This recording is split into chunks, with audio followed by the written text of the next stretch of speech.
Dear students, let us have a relationship between equilibrium constant and standard cell potential, that is EMF of cell, or derive a relation for equilibrium constant and standard EMF of cell from nearest equation.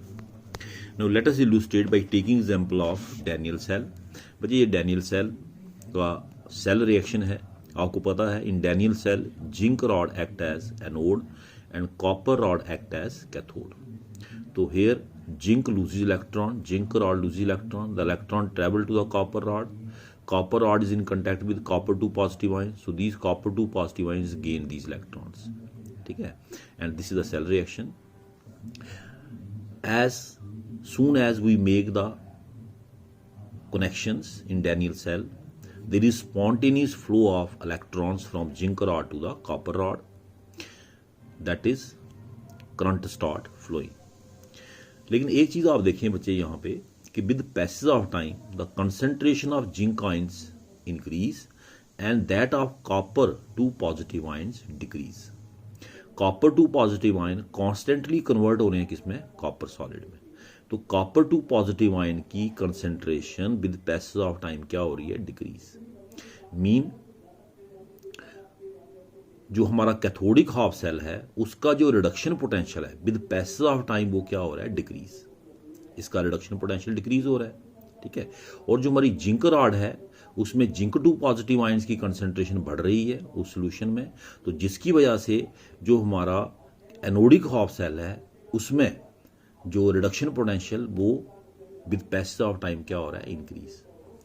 तो होगा क्या बच्चे, with the passage of time an equilibrium will be established and we will find that no current is flowing through the circuit.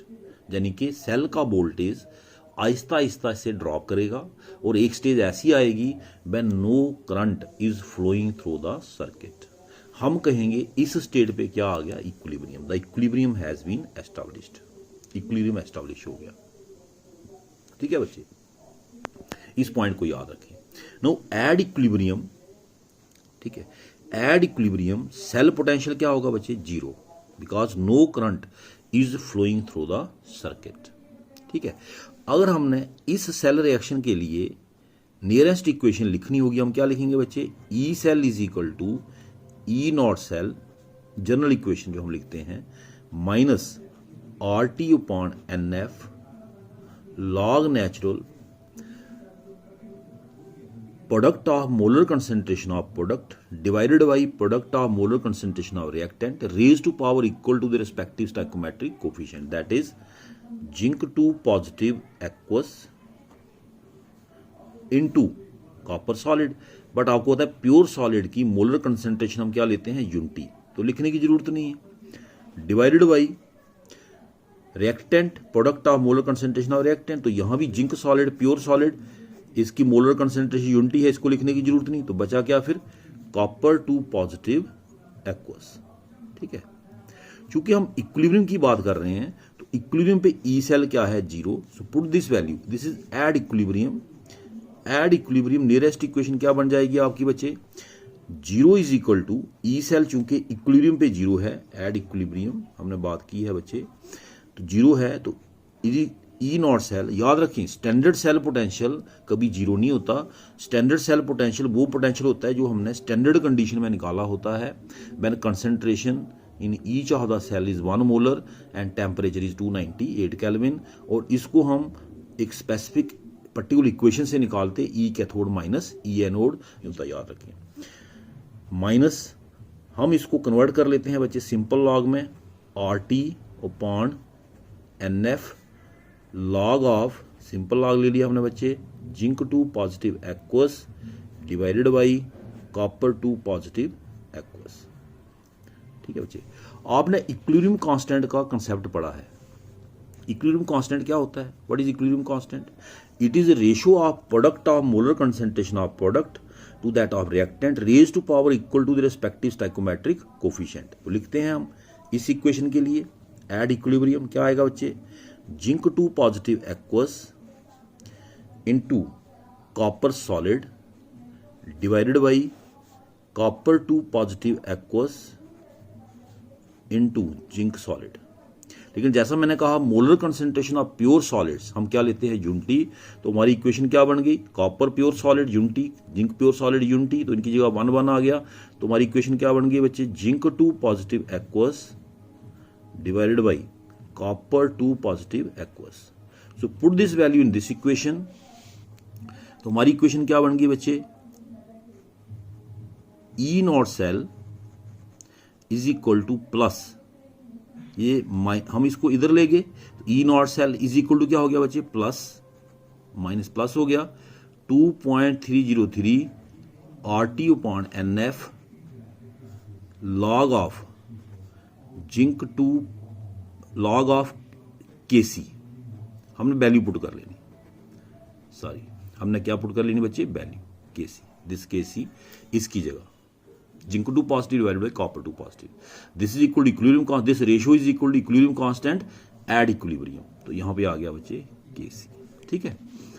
अब आपको पता है कि E not cell for Daniell cell कितना होता है, 1.10 वोल्ट, ये आपको पता है, इसकी वैल्यू पुट कर दीजिए, इज इक्वल टू आपको ये भी पता है कि इन सब का प्रोडक्ट ये इफ टेम्परेचर इज 298 केल्विन, ये आपने नियरेस्ट इक्वेशन में सॉल्व किया था। अगर हम टेम्परेचर 298 केल्विन लेते हैं तो ये सारी वैल्यू कितनी आती है, 0.0591 volt, 591 volt divided by N। इस केस में N की वैल्यू क्लियर है, कितनी है बच्चे, 2। इस सेल रिएक्शन में 2 इलेक्ट्रॉन का इन्वॉल्वमेंट है, डिवाइडेड बाई 2 कर लीजिए, तो लॉग ऑफ KC, ठीक है बच्चे। तो लॉग ऑफ KC किसके बराबर हो गया बच्चे, log of KC is equal to 1.10 volt into 2 divided by 0.0591 volt. इसको सॉल्व कीजिए, ये देखिए यहां से देख लेते हैं, इसको सॉल्व कीजिए, लॉग KC की वैल्यू कितनी आई बच्चे, यहां से देख लेते हैं 37.288। सॉल्व करिए इसको एंटी लॉग लगा के, तो KC आया equal to 2 into 10⁻37 at 298 kelvin. Temperature हमने कितना लिया था बच्चे, 298 kelvin. So with the help of this equation देखिए हमने क्या फाइंड आउट कर लिया बच्चे, इक्विलिब्रियम कांस्टेंट।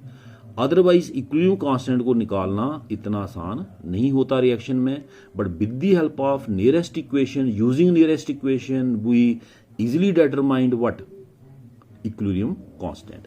अगर हमने जनरल इक्वेशन लिखनी हो, if we want to write general equation for relationship between standard EMF and equilibrium constant, तो बच्चे इक्वेशन क्या होगी हमारी, यही इक्वेशन होगी, that is E not cell is equal to, याद रखना 2.303 RT upon NF log of KC, ठीक है।